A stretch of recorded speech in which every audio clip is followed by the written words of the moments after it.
Assis devant son ordinateur, il voit beaucoup de choses, mais rarement comme ce soir. Ce qui se joue sous ses yeux, il ne l'a jamais vu, et ne peut pas le croire. Pourtant, il est au centre d'une histoire dont il s'apprête à lever le brouillard. Il vient de faire face à la partie de l'être humain qui est certainement la plus noire.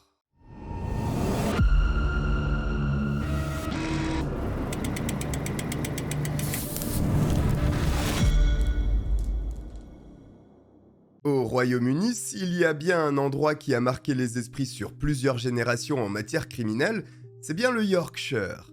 Et le crime se cristallise surtout autour de la ville de Bradford. Parce que cette ville, très industrialisée pendant longtemps, mais encore aujourd'hui, connaît un fort taux de criminalité. Beaucoup d'Anglais la considérant comme l'endroit le plus dangereux du pays. Et il faut dire qu'en plus de ce taux de criminalité peu flatteur, il y a un personnage certainement parmi les plus brutaux qui a sévi des années durant, massacrant de nombreuses femmes à coups de marteau avant de les mutiler au couteau ou avec un tournevis. Je fais bien entendu allusion à l'éventreur du Yorkshire, le tueur en série le plus connu du Royaume-Uni. Si vous souhaitez connaître son histoire, vous pourrez la trouver sur ma chaîne. Si le taux d'insécurité du coin est si élevé, c'est parce que la ville doit combattre plusieurs fléaux.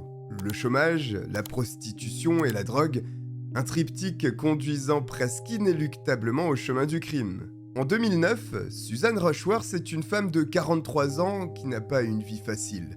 Pourtant, cela débute plutôt bien, dans la mesure où son enfance est calme comme celle de millions d'autres personnes. Elle est soudée avec sa famille ayant des liens forts, notamment avec sa mère et son frère. À l'âge de 20 ans, c'est même le bonheur total, avec un mariage puis 2 enfants qui naissent de cette union. Les 10 années qui suivent sont celles qu'une famille classique connaîtrait. Seulement, quand Suzanne atteint la trentaine, sa relation avec son époux se dégrade. Si bien que celui-ci prend la décision de quitter Suzanne, ainsi que le foyer familial en laissant la garde des enfants à son ex-femme désormais. Elle fera avec, même si un tel incident n'est jamais agréable à surmonter. Suzanne reste dans sa jeune trentaine, ce n'est pas une situation dramatique non plus. D'ailleurs, au bout de quelques temps, elle finit par rencontrer un autre homme avec qui cela se passe bien. Comme lors de sa première relation, un enfant est conçu, c'est le 3e pour la jeune femme. Cependant, les sentiments à nouveau finissent par s'éteindre chez son compagnon qui, à l'instar de son ex-mari, prend la décision de la quitter, la laissant cette fois-ci avec 3 enfants à charge. La voici mère célibataire dont les revenus ne sont pas mirobolants et devant subvenir aux besoins de toute la troupe. Un contexte difficile qui entraîne Suzanne dans les profondeurs de la dépression. Cherchant un moyen de s'évader afin d'oublier ses soucis, elle se tourne vers la drogue qu'elle n'avait jamais consommée auparavant. Voici un cercle vicieux, puisque d'abord elle en fait usage pour penser à autre chose, puis pour tenir le coup, et enfin parce qu'elle devient totalement dépendante. Ces conditions de vie durent plusieurs années. Lorsque Suzanne approche de la quarantaine, son addiction n'a pas diminué, au contraire. Simplement, elle n'a plus ses enfants sous sa responsabilité.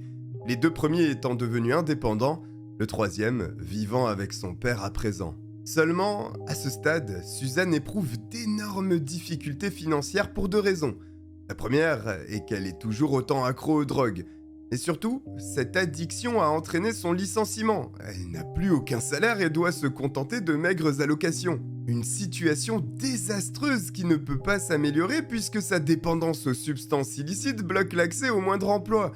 Et quand bien même elle en décroche rien, dans la foulée elle serait remerciée du fait de son état second. Alors, elle se tourne vers une solution alternative, la prostitution. L'un des coins les plus connus du Yorkshire pour travailler de longues nuits avec suffisamment de clients est le quartier rouge de Bradford où se réunissent toutes les travailleuses du sexe. Au départ, c'est un travail d'appoint, permettant, avec le cumul des allocations, de subvenir à ses besoins, mais principalement de ne pas être en manque. Rapidement, cela devient l'activité première de Suzanne, qui ne le dévoile pas à sa famille, pensant qu'elle est toujours en recherche d'emploi. À force de passer du temps au sein du quartier rouge de Bradford, elle est vue par un ami de ses proches les informant de ce qu'il a observé.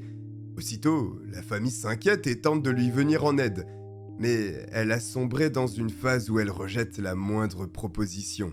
Sa mère, avec qui elle est très proche, n'abdique pas et, sans la brusquer, tente par tous les moyens de sortir sa fille de cette spirale infernale, finissant par réussir à lui faire accepter de se rendre en cure de désintoxication à ses frais. Suzanne accepte.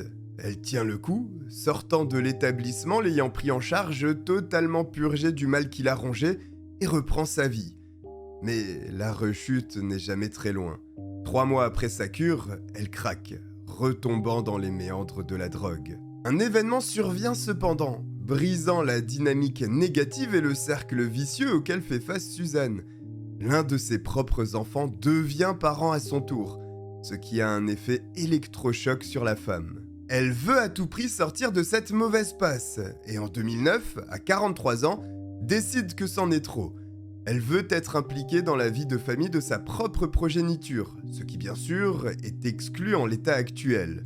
Évidemment, elle ne peut pas réaliser cet exploit par elle-même. Elle doit être assistée par un médecin qui lui prescrit un substitut aux substances qu'elle s'injecte pour l'aider à faire la transition et battre la dépendance. Il faut reconnaître que c'est un succès, puisque cela fait plus d'1 mois qu'à l'aide des prescriptions de son médecin, elle n'a plus touché à la moindre substance. Le lundi 22 juin 2009, en fin de matinée, Suzanne est avec sa mère avec qui elle passe un peu de temps avant de se rendre à la pharmacie pour récupérer ses médicaments lui permettant de résister à une rechute.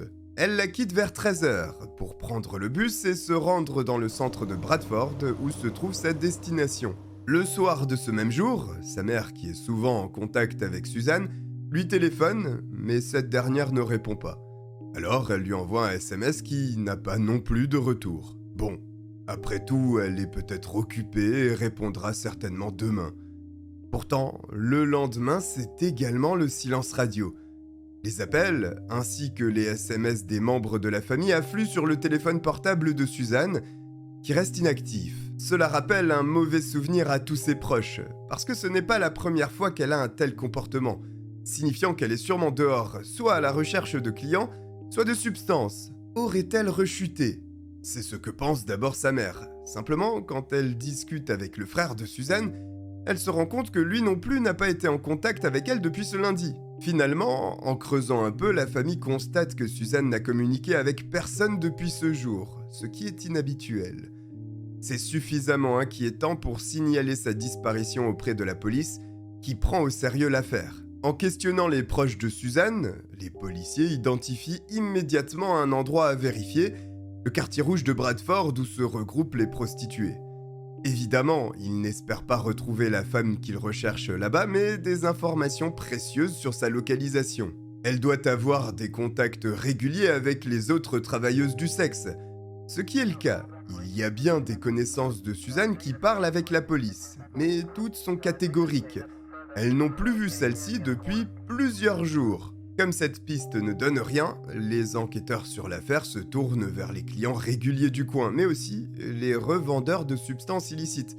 Et la réponse est toujours la même, personne n'a vu Suzanne. La famille de la femme disparue enquête de son propre côté, en interrogeant à son tour les filles du quartier et certains clients, parce qu'il est possible que des témoins potentiels aient décidé de conserver le silence face à des policiers mal vus dans les parages. Une bonne idée, qui ne débouche malheureusement sur rien. Il semble donc que Suzanne ne se soit pas présentée ici depuis un long moment. Les jours, les semaines, et puis finalement les mois s'écoulent et les mauvaises nouvelles s'enchaînent. La police est parvenue à retrouver l'activité de son téléphone portable. Celui-ci n'a plus été utilisé depuis le lundi 22 juin 2009, tout comme sa carte bancaire qui n'a enregistré aucun mouvement depuis ce jour. Un mauvais signe qui conduit à penser que Suzanne Rushworth est certainement décédée. La police à présent ne cherche plus une personne en vie mais une dépouille et fouille les forêts alentours ainsi que les points d'eau. Ils estiment, vu les conditions de vie particulièrement rudes de Suzanne, que celle-ci aurait pu mettre fin à ses jours en craquant sous l'accumulation des problèmes. Ou peut-être a-t-elle été victime d'une surdose des produits qu'elle consommait. Simplement, là encore, les recherches sont infructueuses, pas de cadavre. Se pourrait-il alors qu'elle ait décidé de se rendre dans un centre de désintoxication par ses propres moyens ? Se trouve-t-elle dans un centre de rééducation ? Il n'y a qu'un seul moyen pour le savoir, Les autorités contactent tous les endroits de la sorte qui auraient pu l'accueillir durant une si longue période et qui expliqueraient que ni son téléphone ni sa carte bancaire n'aient été utilisés. Mais le brouillard autour de cette mystérieuse disparition ne se lève toujours pas, dans la mesure où aucun établissement n'indique avoir eu affaire à Suzanne. Nous sommes à présent en 2010. Sa famille n'abandonne pas et continue les recherches. Mais bientôt, ils ne seront plus seuls à entreprendre une telle démarche.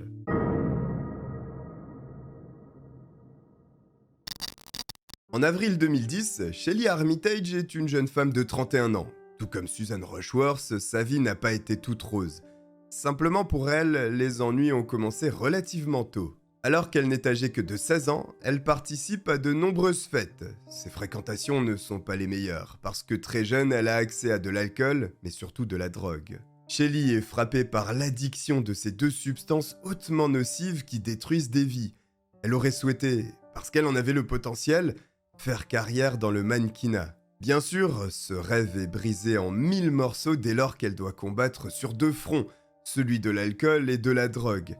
Nécessairement, pour satisfaire cette double dépendance sur le long terme, il faut une assise financière solide, ce qui n'est pas le cas de Shelly. Le recours le plus simple, mais aussi celui qui apportera suffisamment de liquidité pour se payer ce que son corps réclame, est la prostitution. C'est ainsi que très jeune, elle tombe dans cette spirale infernale, se retrouvant fréquemment au milieu du quartier rouge de Bradford. Ceci étant, elle reste très proche de sa famille, qui force pour la faire décrocher, un peu comme celle de Suzanne. Et comme dans ce dernier cas, cela fonctionne. Plutôt bien d'ailleurs, puisqu'elle suit un traitement basé sur des médicaments de substitution qui l'aident à réduire son addiction. Si bien qu'elle parvient à décrocher un emploi qui amène un peu de stabilité dans sa vie. Elle fait même une rencontre avec un garçon nommé Craig qui la soutient totalement. Cette relation est sérieuse, le couple a passé un cap partageant le même toit désormais. Tout est sur le point de rentrer dans l'ordre pour Shelly qui a tout de même connu de nombreuses années d'intoxication. Le lundi 26 avril 2010, la sœur de Shelly la joint sur son téléphone portable.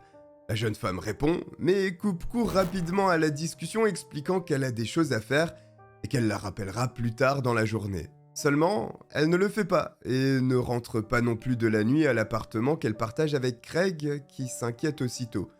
Son angoisse augmente d'autant plus quand il apprend qu'elle n'a pas rappelé sa sœur, une attitude étrange qu'elle n'a jamais eue. La disparition de Shelly est signalée à la police qui entame son investigation. Au cours de celle-ci, les policiers découvrent que cela fait 2 mois que la jeune femme n'a plus obtenu d'ordonnance pour ses médicaments de substitution. Alors, dans un premier temps, les autorités pensent que ces vieux démons ont refait surface, même si sa famille qui la côtoie quotidiennement n'a pas remarqué de rechute. Pour mieux comprendre la situation et en avoir le cœur net, les enquêteurs se rendent dans le quartier rouge de Bradford où Shelly avait l'habitude d'être présente depuis plusieurs années. Ils interrogent les filles qui travaillent dans la rue mais toutes affirment qu'elles n'ont plus aperçu la jeune femme depuis très longtemps. Ce qui ne colle pas avec l'hypothèse d'une addiction qui serait à nouveau présente. Comment se serait-elle payée cette drogue ? La police, cependant, ne lâche pas sur ce point et décide de contrôler les images de vidéosurveillance de la zone. Des heures et des heures d'enregistrement défilent sous leurs yeux quand les enquêteurs découvrent enfin ce qu'ils cherchent, Shelly. Il est environ 22 heures ce lundi 26 avril. La jeune femme sur les images semble faire un aller-retour sur Sunbridge Road. Un élément intéressant, mais il n'y a pas suffisamment de caméras dans le quartier pour suivre la trace de Shelly. Alors, les images sont diffusées à travers les médias afin de toucher le public et peut-être obtenir des informations sur sa destination grâce à un témoin potentiel. Cette tentative échoue, ce qui conduit inexorablement vers une impasse sans plus qu'aucune piste ou aucun indice ne soit décelé des semaines durant. Sans signe de vie de la jeune femme, tout comme pour l'affaire de Suzanne Rushworth, les enquêteurs envisagent que Shelly n'est désormais plus de ce monde, essayant de mettre la main sur son corps à présent. Les forêts, les points d'eau et plusieurs autres endroits sont fouillés, en vain. Jusqu'à présent, les affaires de Suzanne Rushworth et Shelly Armitage ont été traitées séparément par les enquêteurs, parce qu'il n'est pas possible de relier toutes les disparitions ayant quelques points similaires. Ici, en l'occurrence, plus ou moins le même parcours de vie avec des difficultés liées à la consommation de substances illicites, Autrement, des affaires à travers le pays pourraient être liées l'une à l'autre. Et justement, puisque les deux femmes évoluent dans cet univers où gravitent la prostitution, la drogue et la pauvreté, il se peut, même si les chances sont minces, qu'elles aient décidé de fuir. Enfin, il y a plus d'1 an qui sépare ces deux cas, et le recoupement n'a rien de logique. En tout cas, jusqu'au mois de mai 2010, 1 mois environ après la disparition de Shelly Armitage.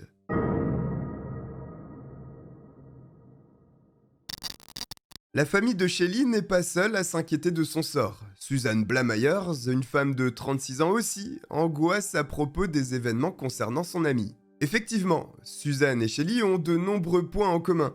Elles se sont rencontrées dans la rue, dans le quartier rouge de Bradford plus précisément, puisqu'elles parvenaient à subvenir à leurs besoins de la même façon. C'est de cette manière qu'elles se sont liées d'amitié. Elles savent que l'environnement au sein duquel elles évoluent peut être particulièrement nocif et très dangereux, alors il vaut mieux se soutenir. Suzanne est anxieuse, parce que ce qui est arrivé à Shelly pourrait tout à fait la concerner également. Tout comme son amie, elle est tombée dans une forte dépendance à la drogue assez jeune, à l'âge de 21 ans. Elle aussi participait à des fêtes, des raves qui pouvaient s'étaler sur plusieurs jours, et pour tenir ce véritable marathon, certains ingèrent des substances afin que leur corps ne lâche pas. Voilà comment s'est installé le cercle vicieux pour elle qui est toujours le même. Un manque, la prostitution, l'achat de substances. Bien sûr, sa famille met tout en œuvre pour l'empêcher de détériorer sa santé ainsi, surtout qu'elle semblait avoir un avenir brillant, étant spécialement à l'aise à l'école, ayant toujours eu un excellent dossier. La Suzanne que ses proches ont connue à ses 21 ans n'est plus du tout la même qu'aujourd'hui. Elle s'est renfermée sur elle-même, n'ayant quasiment aucun contact avec des personnes extérieures à sa famille, et surtout sa mère, qui reste très proche d'elle. Alors, quand elle a fait la connaissance de Shelly dans la rue, cela lui a apporté un énorme réconfort. Elle avait quelqu'un à qui se confier en plus de sa mère. Le jeudi 20 mai 2010, Suzanne passe la nuit chez cette dernière qui la dépose chez elle le lendemain où son petit ami l'attend. Lorsque sa mère la quitte, Suzanne lui annonce qu'elle l'appellera dans la journée. Simplement, cet appel n'est jamais passé. Elle a pu oublier, ce ne serait pas la première fois et la mère de Suzanne s'attend à recevoir ce coup de fil le lendemain. Le vendredi 21 mai, vers 16h, elle n'a toujours pas de nouvelles de Suzanne, mais on toque à la porte. Quand elle ouvre, elle pense que c'est sa fille. C'est pourquoi elle est surprise quand elle voit son petit ami qui se tient debout devant elle. Elle est d'autant plus étonnée lorsqu'elle apprend la raison de sa venue. Il lui demande si elle a vu Suzanne. La mère fait bien comprendre au petit ami qu'elle pensait recevoir de ses nouvelles très bientôt, ce qui visiblement ne sera pas le cas. Ils essayent à nouveau de joindre Suzanne sur son téléphone, mais pas de miracle, il n'y a aucune réponse. Pas de temps à perdre dans une situation comme celle-ci, d'autant plus quand on connaît l'environnement dans lequel évolue la jeune femme. Elle a peut-être fait une mauvaise rencontre. La disparition est signalée à la police, qui reconnaît que les circonstances ne sont pas rassurantes. Les recherches débutent, mais il n'y a pas énormément d'éléments permettant l'avancée de l'enquête, qui presque immédiatement stagne. Alors la police, mais la famille de Suzanne également, ratisse large pour obtenir la moindre information. Ce qui va se passer grâce à un appel téléphonique qui arrive au commissariat directement le lundi 24 mai. C'est un homme, Peter G., âgé de 53 ans, le concierge d'une résidence sur Thornton Road en plein centre de la ville de Bradford. Ce jour, il est tranquillement en train de consulter les images de vidéosurveillance du bâtiment, comme il le fait chaque semaine pour s'assurer que les caméras fonctionnent correctement. Il y avait eu également des plaintes de la part des résidents qui trouvaient que trop de personnes étrangères au bâtiment se trouvaient à l'intérieur. Alors, depuis 3 ans, il contrôle ce point tous les lundis matins. Pourquoi celui-ci serait différent? Et puis, il remarque une chose inhabituelle qui va lui glacer le sang. Des caméras sont positionnées de façon à filmer un couloir où se trouvent différentes entrées de logements. Les images de l'une de ces caméras dévoilent une scène inattendue. Il voit un homme qu'il connaît, puisque c'est l'un des résidents du bâtiment, quittant l'ascenseur et marchant avec une femme avant d'entrer dans son appartement. Jusque-là, il n'y a pas d'anomalie. Il sait que cette personne ramène régulièrement des femmes chez lui, et le concierge se doute qu'une partie d'entre elles sont certainement des prostituées. Quelques instants s'écoulent. Il est précisément 2h34 du matin ce vendredi 21 mai 2010. La porte de cet appartement se rouvre et la femme franchit le pas de celle-ci. Mais elle ne le fait pas comme le concierge s'y attendait. Elle sort en courant à toute allure, comme si elle fuyait un danger provenant du logement. Rapidement, c'est au tour de l'homme d'apparaître dans le couloir. Et visiblement, c'est lui le danger. Il porte des gants, mais surtout, dans ses mains, il y a une arbalète tendue avec un carreau prêt à servir. Il lève son arme, la pointe en direction de celle qui tente de s'échapper et tire une flèche qui manque sa cible. La jeune femme a encore une chance. L'homme se met alors à courir derrière elle. Il la rattrape, parvenant à la projeter au sol, puis, à bout portant, il décoche un carreau directement dans sa tête. Le plus choquant durant le visionnage de la bande est qu'il est possible de voir l'agresseur tirer par les pieds sa victime pour la traîner jusque dans son appartement avant de refermer la porte. Que va-t-il se passer dans ce logement ? Dans l'immédiat, pas grand-chose, parce que l'assassin ressort dans le couloir en se dirigeant vers la caméra qui a capturé ces sordides événements. On pourrait penser que l'homme va détruire le dispositif de vidéosurveillance afin d'effacer les preuves, mais pas du tout. Comme s'il savait que c'était fini pour lui après que les images furent définitivement enregistrées, il s'est positionné face à cette caméra pour adresser un doigt d'honneur. Cette bande vidéo est effroyable, mais elle n'est pas terminée, puisque le tueur va encore apparaître dessus. Quelques heures après le meurtre, le voici à nouveau sous l'œil de la caméra. Il sort de chez lui les bras remplis de sacs noirs. Compte tenu des événements qui se sont déroulés auparavant, on ose imaginer ce qu'il s'est passé dans cet appartement. Il est simplement possible d'apercevoir l'individu poser les sacs en bas de l'immeuble avant de retourner tranquillement chez lui. Il fait plusieurs allers-retours, toujours chargé de sacs noirs, mais aussi d'un sac à dos. Voici ce qu'a observé le gardien et ce qu'il vient de décrire à des policiers désabusés. Les enquêteurs reçoivent les bandes de vidéosurveillance, les regardent attentivement en se concentrant surtout sur la jeune femme. C'est ce qu'ils craignaient. Il s'agit certainement de Susan Blamires. Pour en être certain, la famille de celle-ci est convoquée au poste afin de visionner la terrible vidéo et confirmer ou non s'il s'agit bien de Susan. Ces images sont insoutenables pour ses proches qui identifient formellement Susan. À présent, c'est à la police de remplir son rôle, en fonçant alarme hurlante vers cet immeuble pour arrêter le psychopathe qui y réside. C'est une grosse équipe d'intervention qui est envoyée sur les lieux, même s'il n'y a qu'un seul homme à appréhender. Sur les images visionnées quelque temps auparavant, il était possible de voir le tueur équipé d'une arbalète. Les policiers supposent que s'il détient une telle arme, il pourrait en avoir d'autres plus puissantes encore. Ce sont donc 20 agents qui se présentent devant le bâtiment du tueur, prêts à toute éventualité. Ils grimpent les escaliers puis se positionnent face à la porte de l'appartement. C'est le moment critique. La porte d'entrée est enfoncée violemment. Ils s'annoncent en demandant à ce que la personne à l'intérieur se rende. Alors que les policiers s'attendent à recevoir en guise de réponse une rafale de balles, ils entendent simplement un homme dire fébrilement « Je suis là », avant d'ajouter « Je suis Oussama Ben Laden ». Une réponse étrange, qui pourrait paraître dangereuse lorsque l'on connaît le passé du fameux terroriste. Mais il n'en est rien et l'intervention se déroule dans un calme imprévu. Le suspect est placé en état d'arrestation pour le meurtre de Susan Blamires. L'identité de l'homme suspecté du meurtre commis sous les yeux de la caméra de sa résidence est Stephen Griffiths, 40 ans.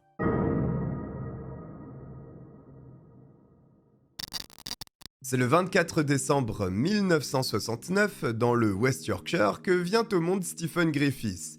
Il grandit au sein d'une famille relativement modeste, sa mère étant employée d'un centre d'appel, tandis que son père est poissonnier. D'entrée, une chose impressionne les parents du garçon.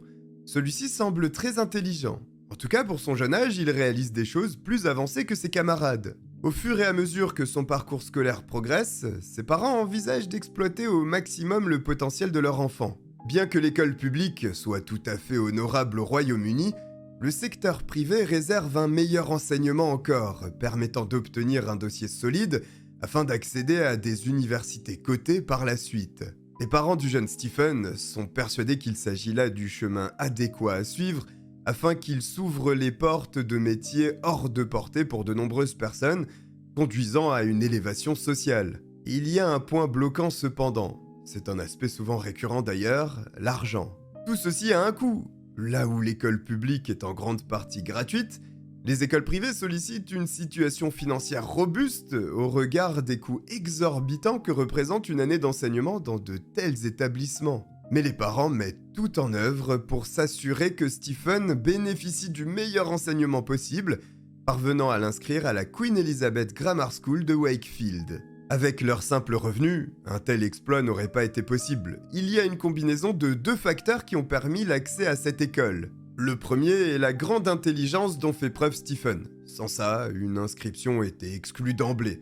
Les établissements privés justifient leurs tarifs faramineux grâce au niveau des élèves et de leurs notes. Par conséquent, il est hors de question d'intégrer un élément qui viendrait nuire à cette ligne de conduite. Ensuite, après avoir testé les compétences de Stephen, l'école a montré un intérêt certain et a donc accepté de réduire le prix de l'année d'enseignement pour le garçon, rendant plus abordable le montant pour les parents. Malgré cette petite ristourne, cela ampute une part importante des salaires que la famille perçoit, si bien que cela devient difficile de maintenir un niveau de vie décent. Les repas peuvent être frugaux, l'achat de vêtements est très rare et ils ne sont jamais neufs. Enfin, tous les petits plaisirs sont totalement exclus. Pour se donner une bulle d'air, essayer de sortir de cette position délicate, qui n'aura vocation qu'à s'aggraver au fil du temps, la mère de Stephen franchit le pas en fraudant et en réalisant de fausses déclarations afin d'encaisser des allocations indues. Même si cela fonctionne dans un premier temps, elle est rapidement repérée, jugée et condamnée à une peine d'emprisonnement pour ce motif.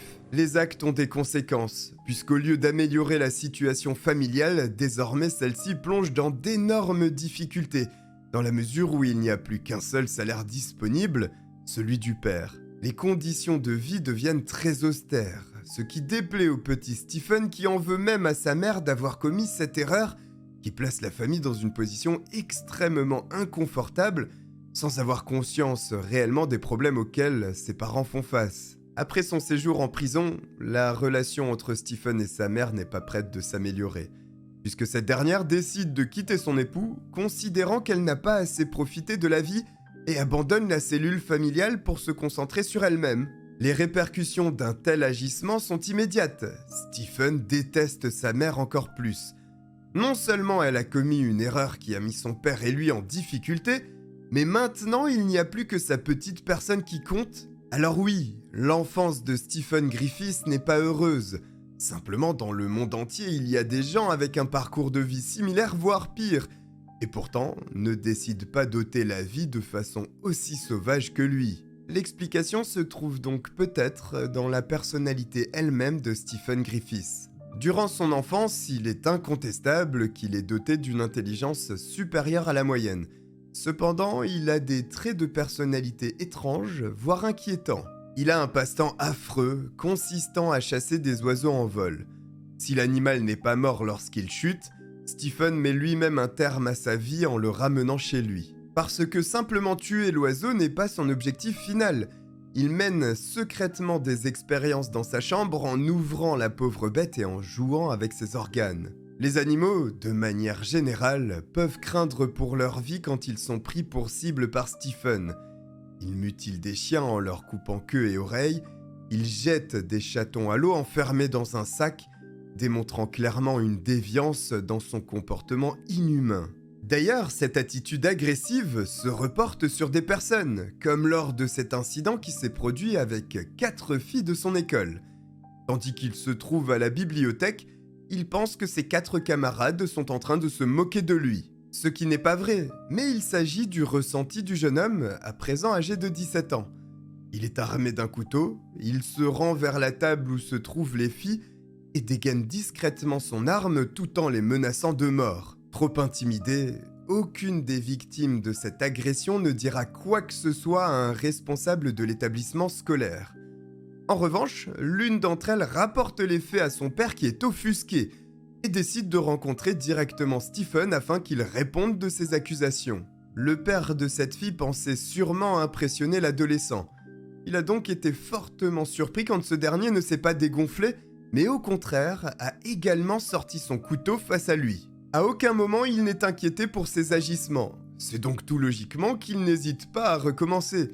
Il se pense tout permis, estimant qu'il peut également dérober quoi que ce soit dans les magasins, Sauf qu'il se fait prendre. Un employé l'a repéré.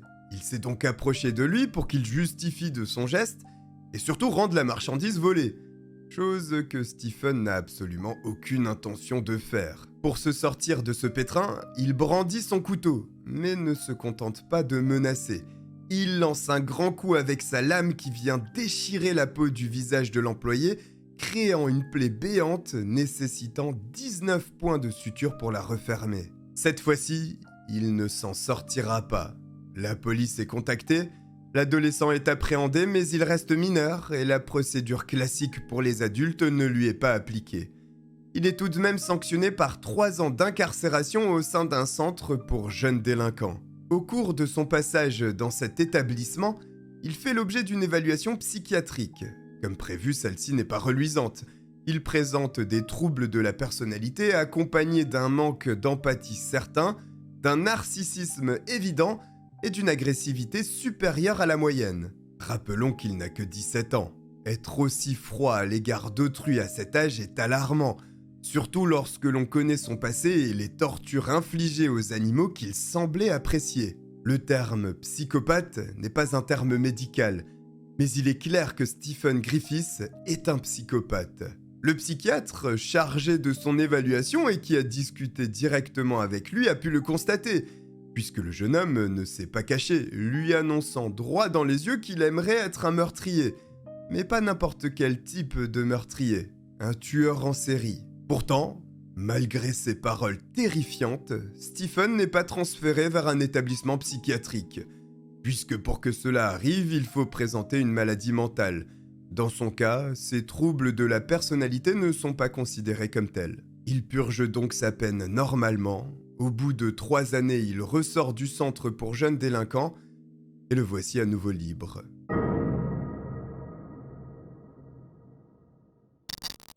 Évidemment, ce qui devait arriver arriva, puisque quelque temps après sa libération, Stephen est frappé d'hallucinations. L'une d'entre elles génère une certaine paranoïa chez l'homme, qui pense que des insectes tentent coûte que coûte de pénétrer par l'orifice de ses oreilles. Et uniquement par là, je vous vois venir en commentaire. Pour lui, c'est une véritable hantise, au point de passer l'entièreté de ses nuits avec des cotons-tiges ou du coton enfoncé dans ses oreilles. Ces délires existaient-ils déjà au moment de son entrée au centre de détention pour jeunes délinquants? Peut-être, mais si c'est le cas, il semble que le diagnostic ne fut pas le bon. Quoi qu'il en soit, il est traité pour ses troubles mentaux, puisque c'est bien de cela qu'il s'agit.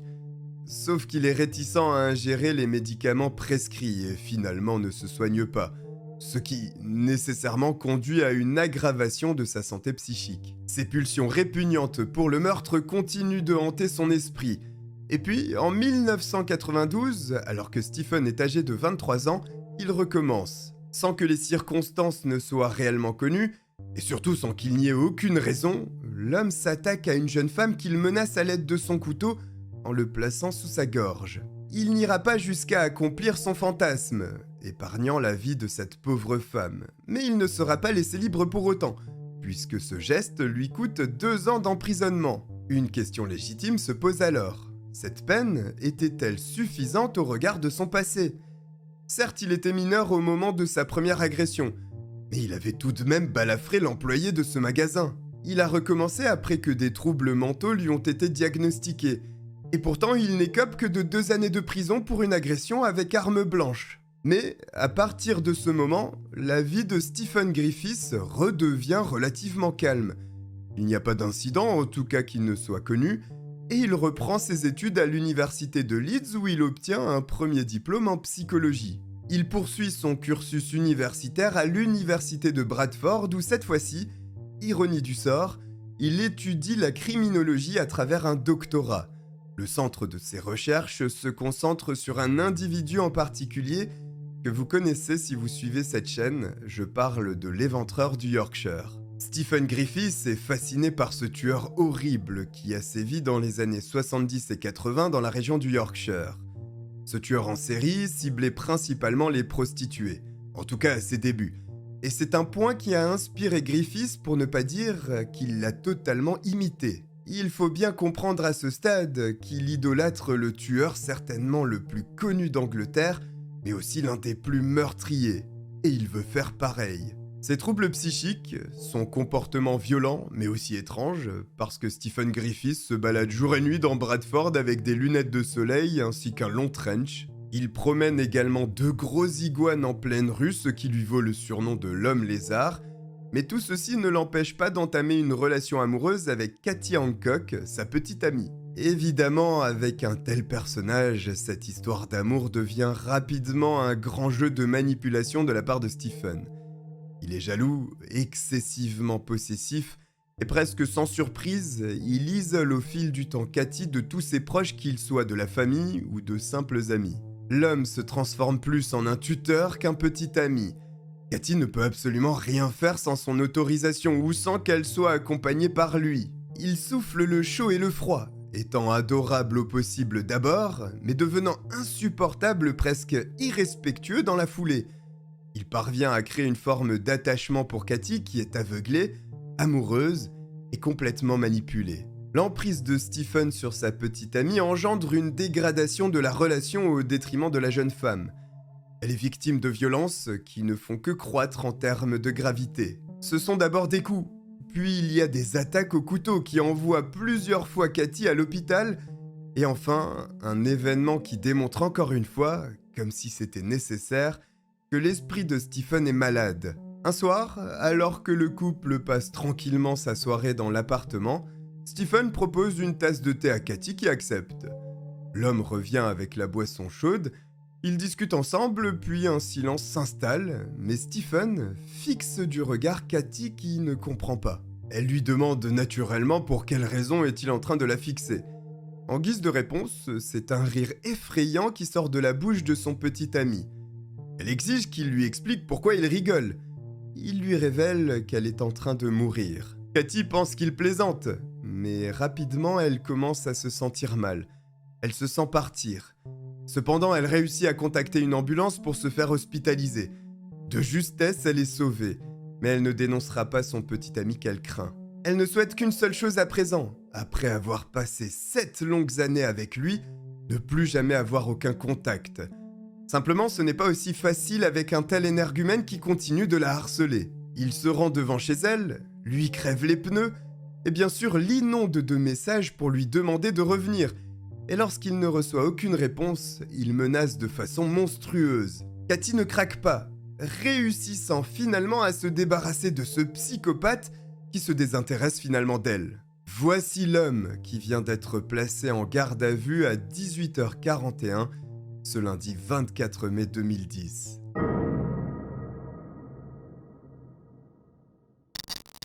À ce moment, l'équipe de police, malgré les images horribles rapportées par le concierge Peter G, n'est pas certaine que Susan Blamires soit décédée. Il faut trouver son corps pour en avoir le cœur net. Elle pourrait simplement être gravement blessée. Une fois à l'intérieur de l'appartement de Griffiths, ils doivent donc l'inspecter dans cet objectif. La première chose qu'ils remarquent, ce sont 2 arbalètes qui reposent contre une chaise. Les carreaux servant de munitions, eux, sont sur le plan de la cuisine. L'appartement est en désordre. Il y a des tonnes de livres un peu partout sur le même sujet, les homicides.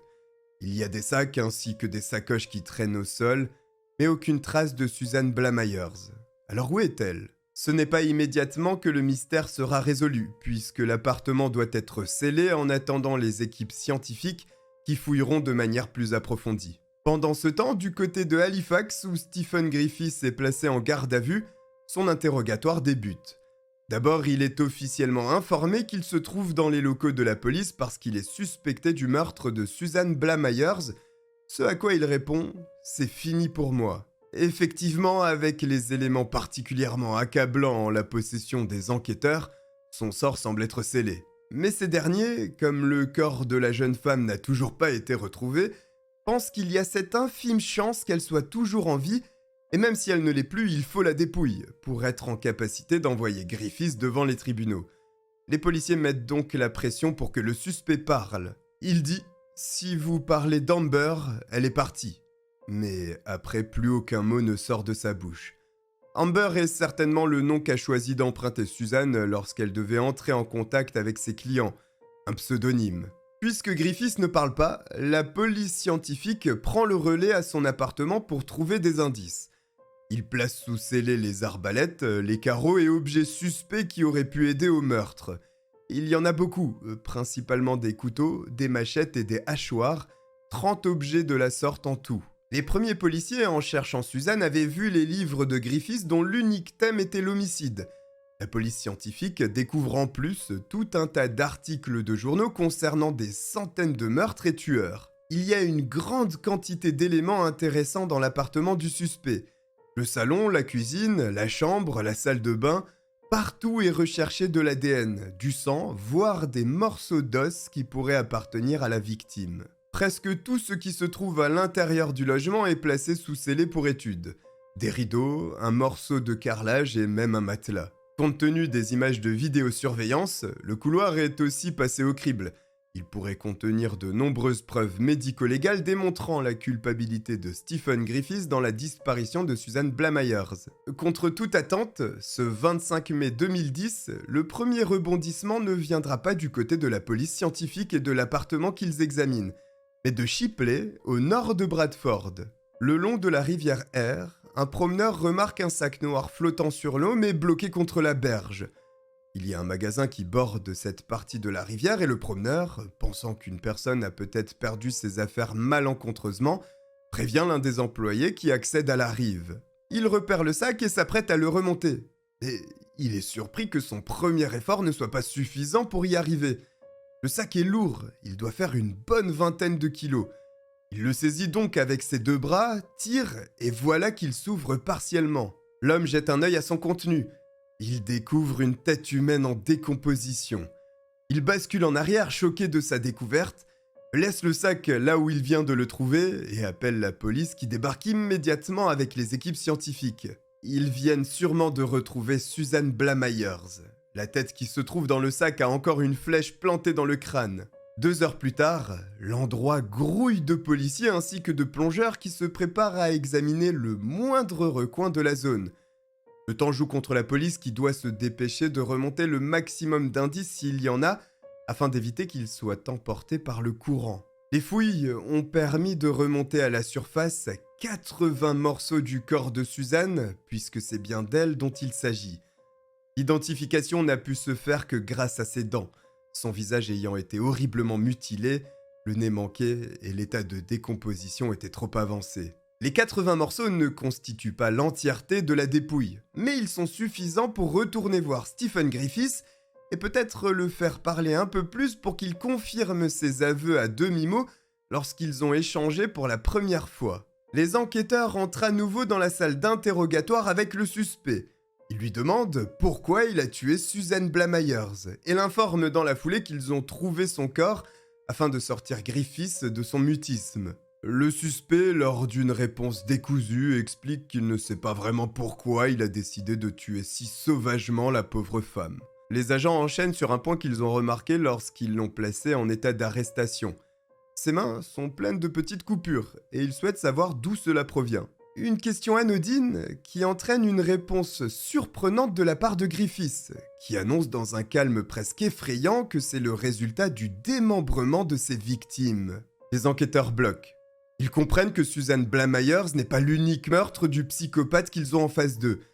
Il vient indirectement d'indiquer qu'il y a eu d'autres homicides. Sans le moindre remords, il se met à parler, et il a beaucoup de choses à dire. Il se vante des meurtres. Il dit droit dans les yeux aux policiers « J'ai tué plus que vous », avant de se lancer dans une comparaison morbide avec l'éventreur du Yorkshire à qui, c'est évident, il aurait aimé ressembler. Les policiers sont obligés de lui poser la question. Combien de victimes a-t-il fait ? Aucun son ne sort de la bouche du meurtrier. En revanche, ses doigts montrent le nombre de 6. Puis, il dit qu'il ne parlera que de certains de ses meurtres. La discussion continue alors. Griffiths, concernant Suzanne, explique qu'il ne la connaissait pas sous ce nom. Pour lui, elle s'appelait Amber et il s'agirait de la 3e victime. Les policiers doutent qu'il ait tué 6 personnes. Si Suzanne était la 3e victime, cela ne lui aurait pas laissé suffisamment de temps pour commettre 3 autres meurtres. Mais pour le moment, il le laisse parler vu qu'il semble bavard. Il déroule, sans aucun scrupule, qu'il a également tué Susan Rushworth ainsi que Shelly Armitage, deux noms que les policiers n'ont jamais prononcés en sa présence et qu'ils n'avaient même pas envisagés. Griffiths continue son récit en disant qu'il a découpé toutes les victimes chez lui et qu'il a cuisiné une partie des dépouilles avant de les manger.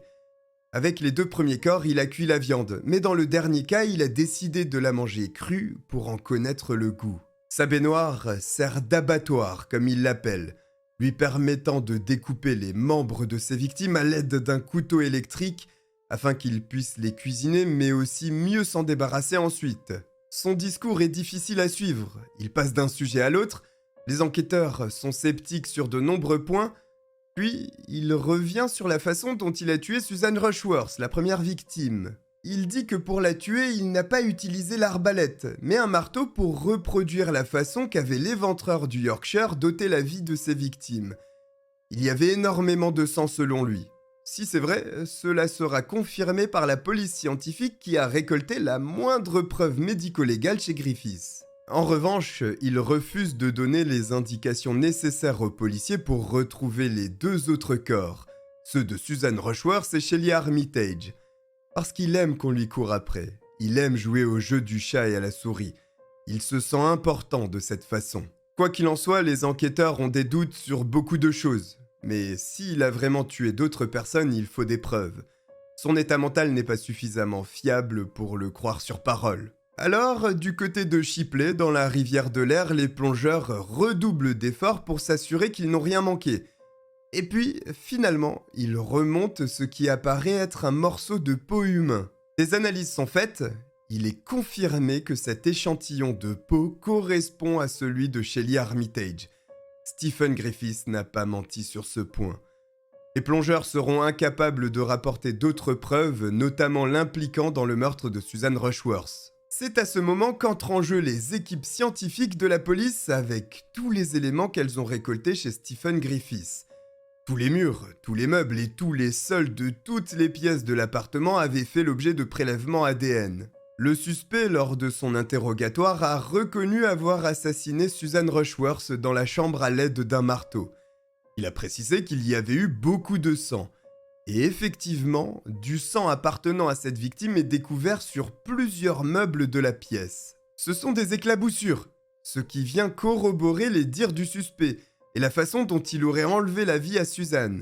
3 petites taches également sont retrouvées sur le mur, en partie diluées, signifiant que Griffiths a tenté de nettoyer ce qui le reliait au crime. Désormais, il y a suffisamment d'éléments probants pour faire le lien entre ces 3 femmes et l'individu. Susan Blamires, la dernière victime dont la tête fut retrouvée dans la rivière, a aussi son ADN présent dans l'appartement du suspect, prouvant encore un peu plus son implication dans les meurtres. Il est découvert sur des morceaux de moquette ainsi que sur des tapis, et malheureusement sans surprise sur des couteaux électriques qui ont sûrement servi à son démembrement comme l'a dit Griffiths. Notez que dans son cas, puisqu'il y a les images de vidéosurveillance, les enquêteurs ont essayé de comprendre comment l'homme s'était débarrassé de son corps. Après l'avoir découpé, il est sorti de chez lui tranquillement, a déposé aux ordures plusieurs sacs poubelles, avant de prendre le bus avec un sac à dos noir, celui retrouvé dans la rivière. Stephen Griffiths s'est baladé à travers toute la ville de Bradford avec un sac sentant la mort au sens littéral et une tête décapitée à l'intérieur. Le summum de l'horreur concerne la seconde victime, Shelly Armitage. Dans l'appartement de l'homme ont été saisis plusieurs objets dont un appareil photo numérique ainsi qu'un ordinateur portable contenant des fichiers. Parmi ces fichiers, il y a une vidéo. Celle-ci montre Shelly Armitage inerte dans la baignoire de Stephen Griffiths. Elle est également nue et sur son dos il y a l'inscription suivante. « Je suis une esclave sexuelle ».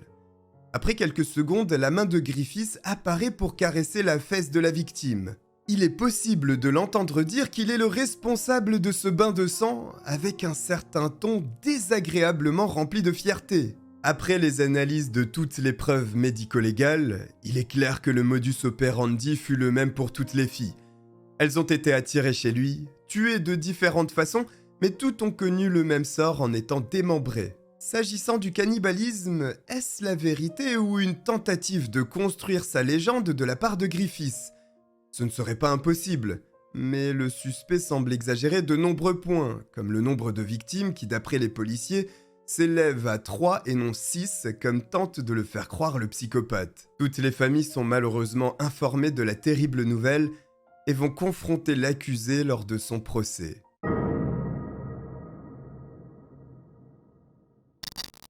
Le vendredi 28 mai 2010, Stephen Griffiths est inculpé des meurtres de Susan Rushworth, Shelly Armitage, Susan Blamires et comparé pour la première fois devant le juge. La procédure veut qu'il se lève et décline son identité. Ce qu'il fait, il se lève, mais à la place de donner son nom et son prénom, il dit haut et fort le cannibale à l'arbalète, ou crossbow cannibal en anglais. Cette attitude hautement irrespectueuse démontre une nouvelle fois le manque d'empathie dont fait preuve ce monstre, qui souhaite bâtir l'histoire la plus répugnante possible autour de sa personne. Cela a bien sûr pour conséquence de choquer toute la salle dans laquelle se trouvaient les familles des victimes. Évidemment, sans que l'on sache si tout ceci est vrai ou non, ce surnom est repris par tous les tabloïds anglais.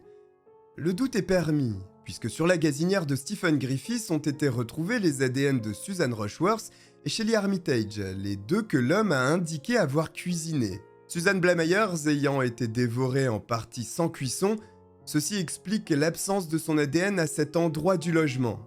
Mais la vérité ne peut être établie complètement. Le 15 décembre 2010 est la date de clôture de cette lourde procédure presque sans suspense, dans la mesure où l'accusé a plaidé coupable pour les 3 chefs d'inculpation pour meurtre.